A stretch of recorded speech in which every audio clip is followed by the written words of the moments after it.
Fala pessoal, meu nome é Guilherme e no vídeo de hoje eu vou continuar aqui a nossa série sobre criminologia que eu estou fazendo no canal. Já é o terceiro vídeo dessa série e hoje nós vamos falar sobre mais uma dessas escolas da criminologia. A gente falou no vídeo passado sobre as escolas clássica e positivista, que representam ali o início dos estudos criminológicos. Lembram, a escola clássica ainda muito presa à questão dogmática, a escola positivista já abre mão dessa questão do dever ser dogmático e passa a estudar a partir de dados empíricos as causas do crime, mas ainda muito ligada à visão biológica e ainda uma visão que depois ficou meio atrapalhada, misturando a uma certa ideologia dominante, o que culminou até em teses racistas pautadas pelo darwinismo social de uma maneira bem estranha. De todo modo, essa escola positivista ela já prezava ali por um empirismo, por um estudo de casos, de observação científica já muito próprio, algo que vai acompanhar, um método que vai acompanhar os criminólogos que vão proceder essa fase inicial aí da criminologia. Ainda muito ligada à biologia, à medicina forense, essas coisas. Hoje, nós vamos, então, sem mais delongas, trabalhar com a escola de Chicago, que foi efetivamente o primeiro grupo ali de estudiosos que passaram a focar o estudo do crime a partir de um viés sociológico, ali na Universidade de Chicago, no início do século XX, certo? Sobretudo ali as décadas de 1920, 30 e 40. Foram que os principais estudos, as principais propostas dessa escola de Chicago, que não tem nada a ver com aquela escola de Chicago, enfim, tem a ver porque é da mesma universidade, mas não tem nada a ver com o pensamento econômico ali da escola de Chicago do Paulo Guedes, tá bom, pessoal? Não é isso. São estudos que partiram do Departamento de Sociologia da Universidade de Chicago e focam no estudo do crime, do fenômeno do crime, principalmente nessa cidade, né, Chicago. Pois bem, pessoal, como vocês podem ver aqui, interlocução entre sociologia e criminologia, por quê?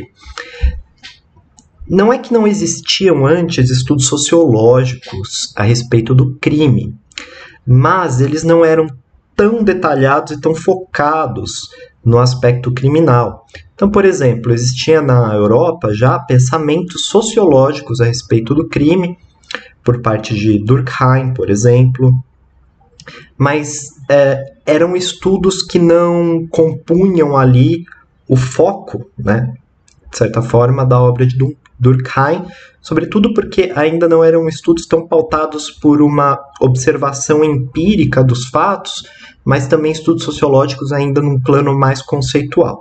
Ok, tudo bem, mas foram importantes, evidentemente, tem muita coisa de Durkheim que ajuda no auxílio da compreensão da criminologia. Já esses teóricos da escola de Chicago, eles efetivamente vão estudar o fenômeno do crime por uma perspectiva sociológica e empírica. E eles vão se desvincular também dessa ideia da figura do delinquente, certo? Para o fato delito. Então eles não vão estar mais preocupados em observar se aquele delinquente ele tem uma personalidade atávica ou ele tinha problemas psicológicos, congênitos, que fizessem dele um criminoso nato ou algo dessa natureza. Não. Eles vão realmente preocupar com o espaço da cidade, com as relações sociais que se formavam ali no seio da cidade, dos subúrbios, para entender como que o crime se manifesta. Bom, antes de começar propriamente com a escola de Chicago, gente, eu preciso fazer uma breve introdução aqui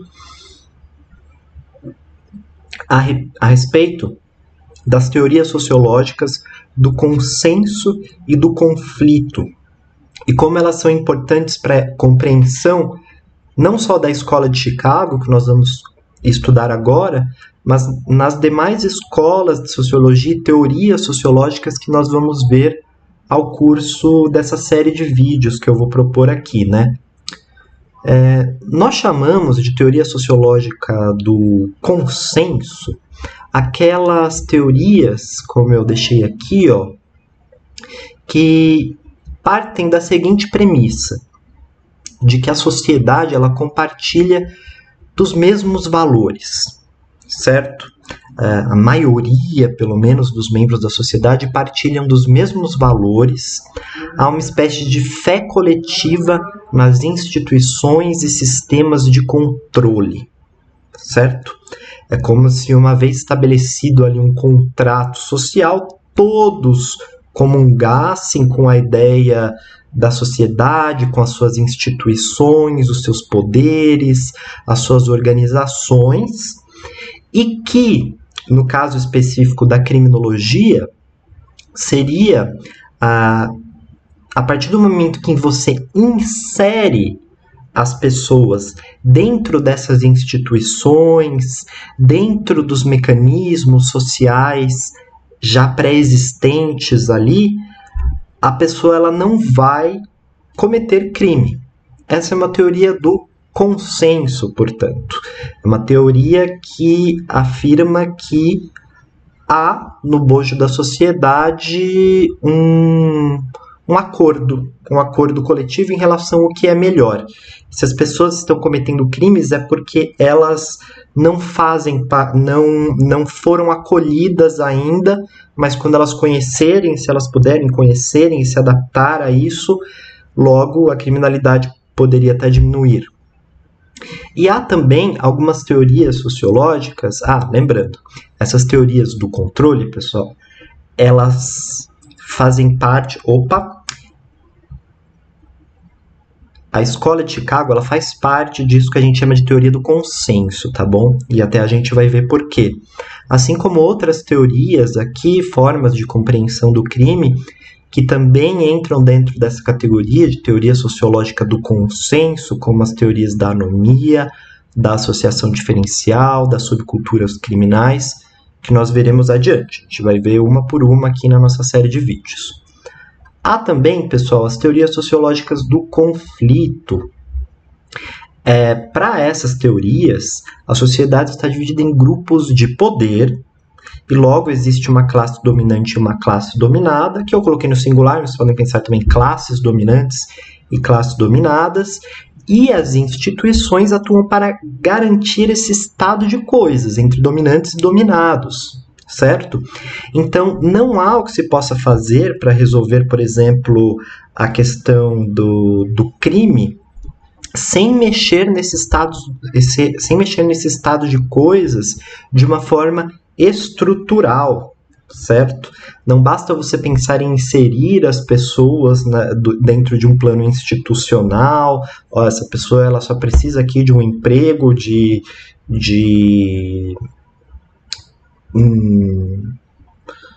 moradia, de um acolhimento comunitário ali, através da sociedade civil organizada. Não seria o que iria bastar, porque a sociedade ela realmente está dividida em classes também. Então, dentro dessa perspectiva, nós temos escolas criminológicas como Labeling Approach, ou a teoria do etiquetamento, ou da rotulação. A gente vai encontrar várias traduções. Acredito que a mais usada aqui no Brasil para traduzir Labeling Approach seja a teoria do etiquetamento. E também a criminologia crítica, também conhecida como criminologia radical, de cunho marxista, certo? Que vai trabalhar com essa noção de conflito social, certo? Mas hoje nós estamos aqui. Escola de Chicago é uma teoria do consenso. Então nós vamos começar já a ver aqui. Universidade de Chicago, importante. Escola de Chicago nasceu ali na Universidade de Chicago, dentro de seu departamento de sociologia. Essa universidade ela possui algumas características interessantes. Ela foi fundada lá em 1890 e ela foi fundada basicamente por uma doação do John Rockefeller, esse magnata aí do petróleo que fez essa caridade, digamos assim.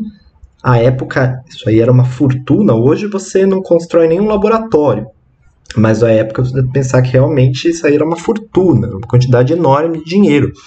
Então, com essa doação, né, com essa mãozinha assim para começar a universidade, ela, desde o seu início, ela já conseguiu absorver ali grandes mentes pensantes mesmo, inclusive ao redor do mundo. Pagava, inclusive, altos salários, né, salários maiores do que pagos em geral para a categoria de professores universitários. Então, desde o seu início, ela já começou a reunir ali grandes pensadores, figuras, enfim, proeminentes em suas áreas de atuação dentro da academia. E essa escola, essa Universidade de Chicago, ela desde o início também, ela foi pautada por uma interação, né, entre a academia e as demandas da cidade de Chicago. Então, é uma escola que sempre teve muito ligada ao que estava acontecendo economicamente, socialmente, com a cidade e propunha, através dos estudos acadêmicos, das observações científicas, mudanças, formas de alteração na sociedade, programas sociais. A gente vai ver que alguns desses programas propostos pelos estudiosos da Escola de Chicago, eles existem até hoje, assim, programas sociais mesmo. Certo? E a gente deve pensar, né? Por que então uma teoria criminológica de tanta relevância realmente muito importante mesmo para os estudos da criminologia, do crime, porque ela começou a trabalhar com métodos que são até hoje muito usados, sobretudo quando a gente tenta fazer mapeamentos em uma cidade, mapeamentos urbanos de focos, de áreas de delinquência, são métodos usados até hoje. E por que então esses estudos, essa criminologia começou ali, esses estudos criminológicos começaram em Chicago, e nessa Universidade de Chicago? Por que o fenômeno crime chamou a atenção já quase logo de cara nas primeiras décadas de existência dessa universidade? Bom, isso se explica, sobretudo, pelo crescimento demográfico, crescimento populacional muito acentuado da cidade de Chicago na passagem ali do século XIX para o século XX, devido a um processo de industrialização, certo? Mas um processo massivo de industrialização ali em Chicago, tornou-se um dos principais polos ali industriais do oeste norte-americano. E vejam só vocês, pessoal,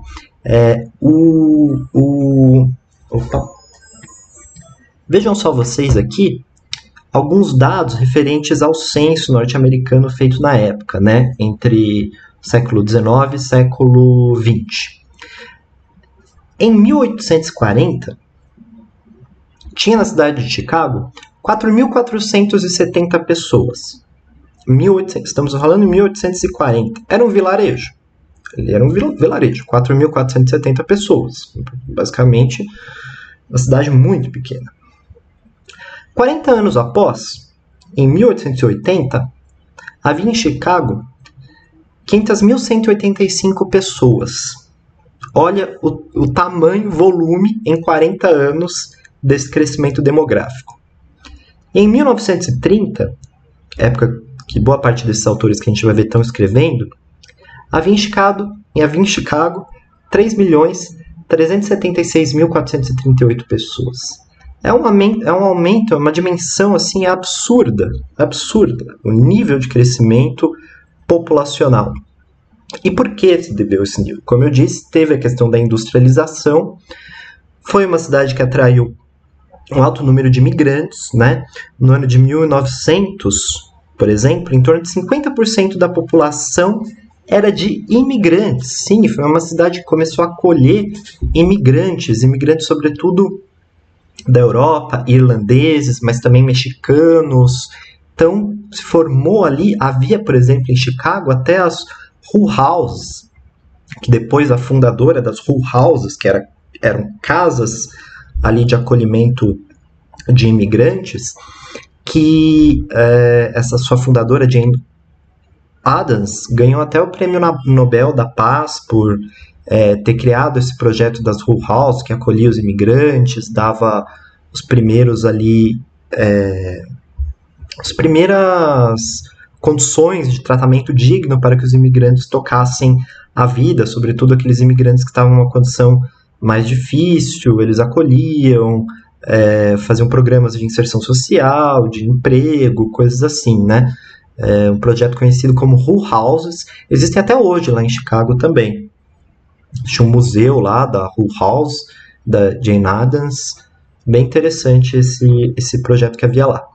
E é isso, gente, uma cidade que tinha muita gente, muitos imigrantes, um crescimento absurdo da taxa demográfica.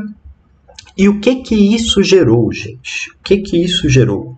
O que importa para a criminologia, sobretudo para os nossos estudiosos aqui da Escola de Chicago, sobretudo esses daqui, ó, o Robert Park, Clifford Shaw e Henry McKay, os principais sociólogos que se voltaram para o estudo do crime e propuseram novas teorias ali. Esse aumento populacional, evidentemente, ele começou a gerar um aumento das taxas de criminalidade ali em Chicago exponencial. E esses sociólogos, eles perguntaram, bom, por quê? Por que isso está acontecendo, né? A gente precisa analisar e ver por que, afinal de contas, há taxas de criminalidade maiores aqui até do que em outras cidades, grandes centros urbanos norte-americanos. E vejam, o que eles começaram a notar é que, devido a ser uma cidade que cresceu, por ser uma cidade que cresceu de uma forma muito rápida, muito acelerada, por ser uma cidade em que havia muitos imigrantes, o que eles perceberam e eles propuseram foi um conceito, uma teoria que eles chamam aqui de teoria ecológica. Ou seja, eles começaram a perceber a cidade como um ecossistema, em que inclusive partindo mesmo desse conceito biológico de ecossistema, em que as coisas devem se manter com um certo equilíbrio, né? E tendo em vista essa percepção da cidade como uma teoria, com essa teoria ecológica da cidade como um ecossistema, o que eles perceberam é que havia em Chicago, primeiramente, uma questão muito forte de desorganização social. E aqui, o que eles chamam de desorganização social é a perda, por exemplo, de laços comunitários que dessem sentido mesmo à vida de algumas pessoas, de alguns grupos que estavam lá. Então, por exemplo, os jovens em Chicago, eles estudaram muito a questão dos jovens, muitos deles, sobretudo imigrantes, eles não tinham ali laços familiares, eles não tinham laços ali com as igrejas, com os sindicatos, eles não tinham nada ali dentro dessa comunidade ali que, de alguma forma, os organizasse, né, a existência deles para uma vida comunitária. Então, eles acabavam mais facilmente se voltando ao crime, à delinquência, certo?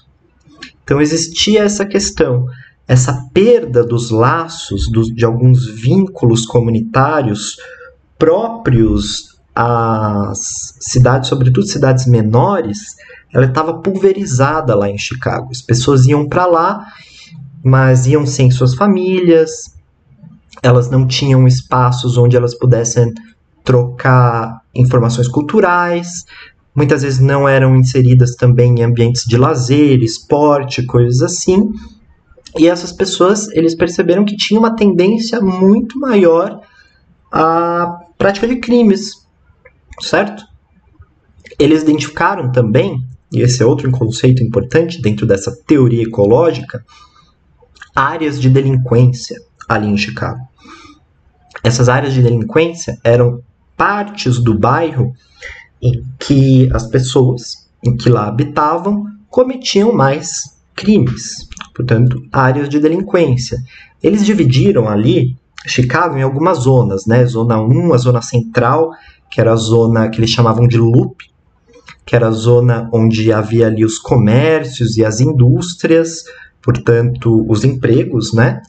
E havia zonas ali próximas a essas indústrias, que eram zonas muito precárias do ponto de vista da cidadania mesmo, porque como elas ficavam muito próximas a essas indústrias, a essas fábricas, e havia essa paisagem fabril, né, com chaminés e muita poeira, coisa e tal, então não havia ali nessas áreas ali próximas uma convivência social em comunidade muito forte. Então, portanto, próximo a essas áreas, essa área central, havia zonas de delinquência muito maior, por exemplo, do que as zonas que se afastavam ali do centro e começavam a ter moradias de classe média, já afastadas desse cenário fabril que eu disse, para um cenário mais daqueles subúrbios norte-americanos, com gangorra no jardim, com árvores, coisas assim, né? Em que havia também uma vida comunitária ali, partilhada entre aquelas pessoas. Esse cenário ele é até diferente do que a gente encontra aqui em algumas cidades do Brasil, como São Paulo, né? São Paulo,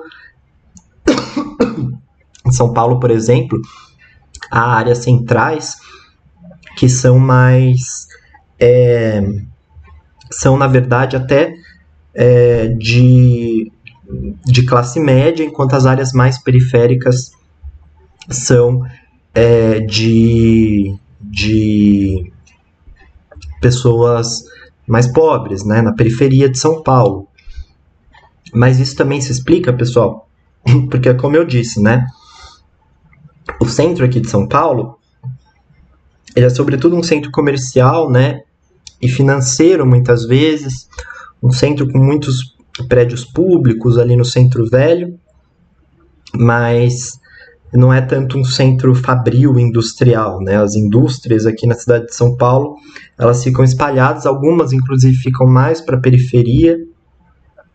Existem ainda muitas indústrias ali no Brás, mas localizadas realmente no centro, principalmente desse centro novo, nem tanto, né? Mas, de todo modo, em Chicago era assim. Eles identificaram essas áreas de delinquência, principalmente ali próximo ao centro, não no centro, mas próximo ao centro, onde havia moradias precárias e as pessoas também nada tinham para fazer ali, a não ser pernoitar para, às vezes, já ir para o trabalho no dia seguinte. Não havia nada ali que propusesse algo a mais para essas pessoas se inserirem, como eu já disse, repito aqui, dentro de uma espécie de vida comunitária, né? Então, eles usavam alguns métodos, né, que são métodos muito importantes para a sociologia, para a antropologia também. Eles não inventaram, mas eles faziam uso disso para o estudo da criminologia. Isso sim foi bem interessante. Métodos de observação, de verificação, de análise empírica. Um deles, a observação participante, em que os estudiosos eles iam com efeito até os lugares onde havia maiores índices de criminalidade e participavam ali até daquela vida comunitária. Por exemplo, eles entravam em contato com os imigrantes, havia muitos imigrantes, iam até as full houses, que eu disse, que acolhiam esses imigrantes para observar, para entender as suas demandas, os seus conflitos, o que estava acontecendo. E eles também faziam os social surveys. Nem sei se estou pronunciando certo aqui, gente. Social surveys. Enfim, eles faziam entrevistas. São entrevistas em que eles faziam questionários, né? Eram enquetes com as pessoas que habitavam nesses lugares, e eles propunham ali, então, uma compreensão dessas pessoas a partir desses questionários, onde eles procuravam, nos quais eles procuravam entender quais as demandas, quais os conflitos, quais os dramas, né, desses cidadãos que habitavam, sobretudo jovens, que habitavam ali nessas áreas de maior índice de delinquência.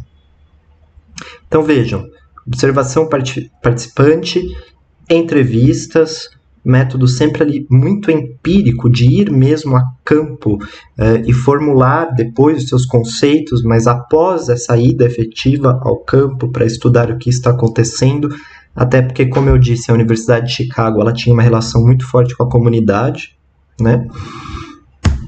Pois bem, e o que, sobretudo, salta assim aos olhos, um grande legado da Escola de Chicago, foram também os refinamentos que eles propuseram em relação às técnicas de controle.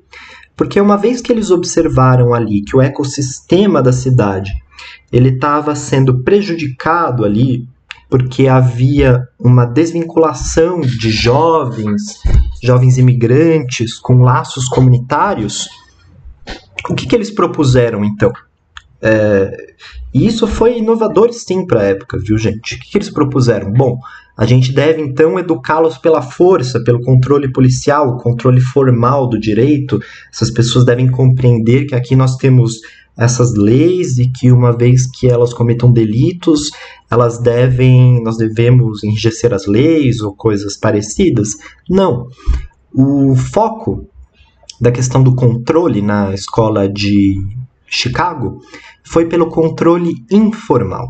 Eles colocaram o controle informal em primeiro plano. E o que é o controle informal? São instituições que não fazem parte de órgãos institucionais estatais, como o direito penal, as casas de reclusão, essas coisas. Não, que eles falaram que essas pessoas elas precisavam estabelecer laços ali de cidadania, né, com outras pessoas da cidade. Então, foi criado pelo Clifford Shaw, um dos principais expoentes ali da escola de Chicago, o Chicago Area Project, um projeto social que existe até hoje, certo?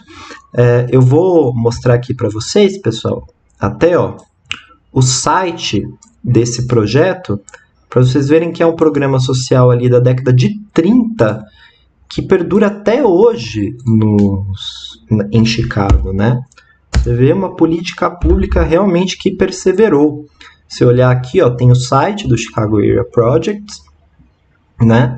Falei dos bairros, ajudando as pessoas jovens, muito focado nessa questão das pessoas jovens desde lá da década de 30. E aqui, se você vai para a apresentação, About Us, eles falam aqui do fundador, né, do sociólogo Clifford Shaw, que fundou em 1930, né, esse projeto. Foi um sociólogo ali da escola de Chicago, acreditava que os bairros, que a vizinhança, né, que toda a vizinhança poderia reduzir os níveis de delinquência juvenil com o incremento ali de uma vida em comunidade, uma vida comunitária. Isso já está aqui, como vocês podem ver na própria apresentação do Chicago Area Project. Então vejam, um projeto social fundado por um sociólogo, criminólogo ali da escola de Chicago, que perdura até hoje e focado nisso que eu chamo aqui de controle informal, ou seja, não é um controle pelos órgãos estatais de repressão, mas um controle que foi formado da seguinte maneira. Com a criação de comitês, né, com a sociedade civil. E esses comitês que propunham ali, né, iriam propor formas de inclusão em ambientes como sindicatos, igrejas, clubes esportivos, associações de bairro. Então, todas essas esferas ali da sociedade civil, uma vez que elas se comprometessem, que houvesse ali um projeto que comprometesse realmente, que engajasse as pessoas para que elas também fornecessem ajuda aos jovens, esses jovens iriam se sentir acolhidos nesses lugares, a ponto de estabelecer laços de cidadania com uma vida comunitária, e, portanto, as taxas de criminalidade iriam automaticamente diminuir, e efetivamente diminuíram, e tanto assim que esse projeto, Chicago Area Project, ele existe até hoje, certo?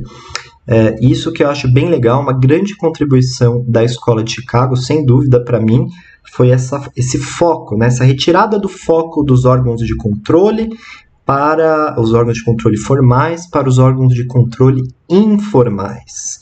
Bem como essa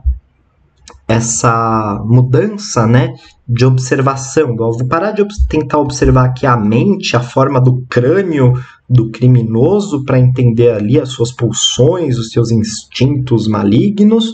Não, vou tentar entender como são as relações sociais das pessoas que estão cometendo delitos.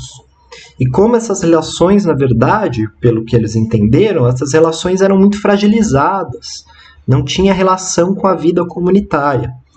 E aí sim, gente, como a gente vê essa relação com a vida comunitária, com sindicatos, igrejas, clubes esportivos, a gente entra dentro daquela questão de uma teoria de consenso, né? De que uma vez essas pessoas inseridas dentro desses espaços, já ali pré-estabelecidos da vida em comunidade, elas